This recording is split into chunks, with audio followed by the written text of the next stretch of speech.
What is going on, my dad squad, girl squad, dude squad, mom squad, whatever squad you're a part of? Welcome to the community. Welcome to the channel. Hope you're having a great day today. Some big reveals from Apex, something that a lot of you actually missed over on their Twitter page. You had to really look for it, so I'm not blaming you for missing it, but there's a lot of really cool news to talk about today. You've got ALGS going on, NA currently struggling a bit from what it seems like. You also have some news regarding the next season that we're going to talk about, kind of like a tease for the new map, also some text messages that we're going through, and much more in today's video. Let's start it off with our first topic regarding the big reveal from Apex Legends Twitter. So if you're like me, you probably missed this, and I actually was shown this by a friend of mine named Face for Days. This came out on Apex Legends Twitter. This was on April 27th at about 2:16 p.m. Eastern time. They tweeted out, said measure twice, cut once, and it was this picture that a lot of people actually didn't really understand what was going on. Now, this was before the story of the Outlands, but it was after the launch trailer. And honestly, now that I'm looking back, I do think it is kind of weird that the launch trailer came out before the story of the Outlands, just because like I almost forget that that was even a launch trailer. It really didn't feel like a launch trailer, although it was nice, it was kind of cool. It just doesn't feel as hyped up as much as, you know, old launch trailers. And that's not to say the trailer wasn't good at all. It definitely was. It kept my attention.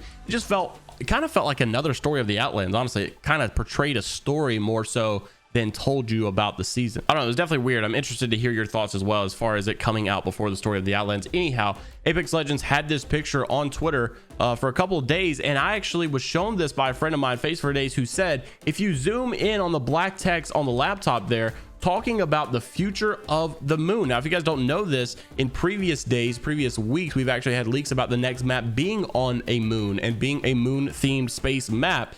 And so here you actually can zoom in, like he says. It says now we know the next map is going to be on the moon or something near the moon. This kind of lines up with all the data mine leaks already anyhow. And when you do zoom in, you are able to actually see what he's saying here. So basically, when you zoom into black text, you kind of have to look really closely, but it says something along the lines of in a deadlock about the moon's future. Now, Respawn is notorious for kind of teasing about future stuff like this in small little pictures like this along the way, in small text, in places you probably don't normally look.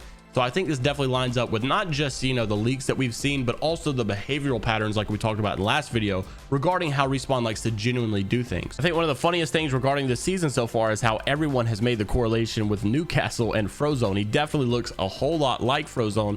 Had to have some inspiration from the costume from the Incredibles. And honestly, when you look at Frozone's you know, abilities, I think that would be something that'd be really cool for Apex Legends. I'm surprised that they haven't thought about an ice type character. Also in the news, trending right now on Twitter is hashtag ALGS. Josh Medina also making a post saying crazy seeing most of the NA teams struggle out here during ALGS, especially after a couple of days ago when Reps tweeted out that the first boot camp scrims over there with the bad monitors, the bad setups and all, that they are still upset about. Apparently TSM was on top and doing very well. Here at the LAN though, today, first day, not looking as hot. It's really crazy to see those LAN jitters as well, because there, you know, there was a guy who was trying to phase and kept running into a wall, didn't like look like he had no idea how to move, did not look like a pro whatsoever. But it's crazy how, you know, being at LAN will change the way you feel, change the way you play, and it's interesting to see all these top teams actually get together and play. Speaking of the jitters, I would have my fair share of jitters if I was working at Respawn and knew the strings that these guys had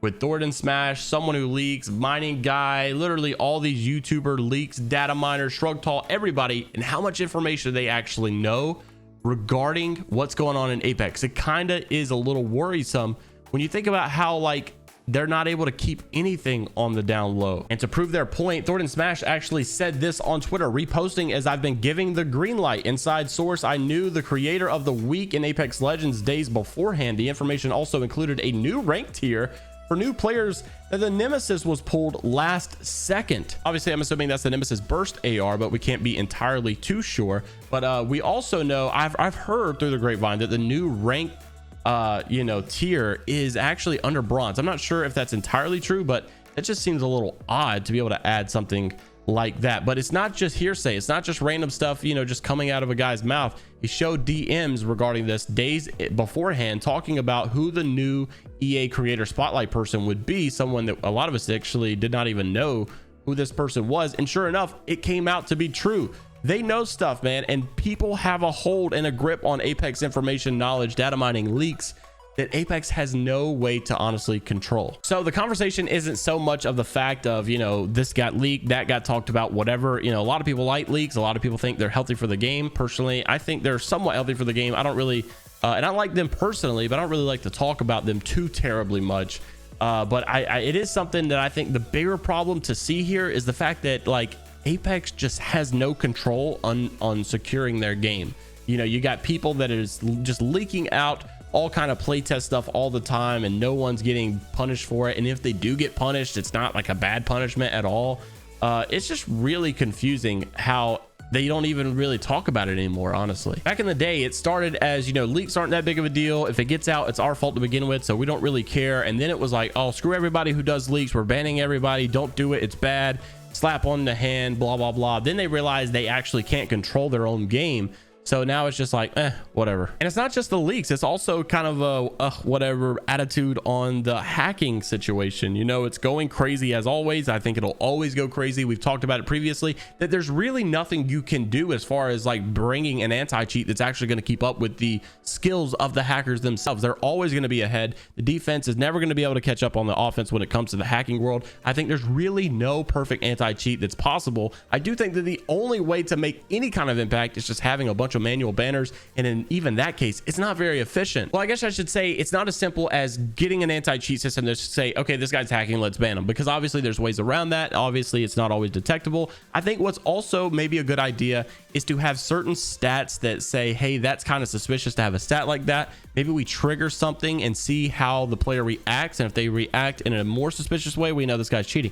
Like, I heard that Call of Duty is talking about making it to where if like someone is suspected of cheating, it'll make their players invisible, and they will know that the hacker is still shooting people. Therefore, he's obviously hacking, because the players are actually triggered as invisible on his account. So if he's still seeing them, he's obviously hacking. The hacks are always going crazy. King K sent me this saying, hey, I found a Discord server full of people buying hacks and I don't know how to report it. This is a full-blown community of Discord people who are selling, buying, and distributing hacks in Apex Legends. I mean, just look at these pictures. These guys are so weird, talking about all the, you know, features that it has, talking about, you know, just I'll give you a lifetime if you'll come help me with this, or, you know, they just updated their game so the tool is down. Like, man, it's just insane that people are actually flocking to this kind of stuff and just want to do this every single day. So do you guys actually have any clever ideas of how we could stop cheaters? Let me know down in the comments below. Make sure to leave a like on the video, subscribe to the channel. I'll see you all in the next one. Don't forget, our 1v1 qualifier number 3 is going to be happening tomorrow at 1 p.m. Eastern. Signups are going to go up at 12 p.m. Eastern, so make sure to join the Discord, make sure to join the Twitter, and stay tuned. See you all in the next one. Have a great rest of your day, and I'm out. Later, Gators.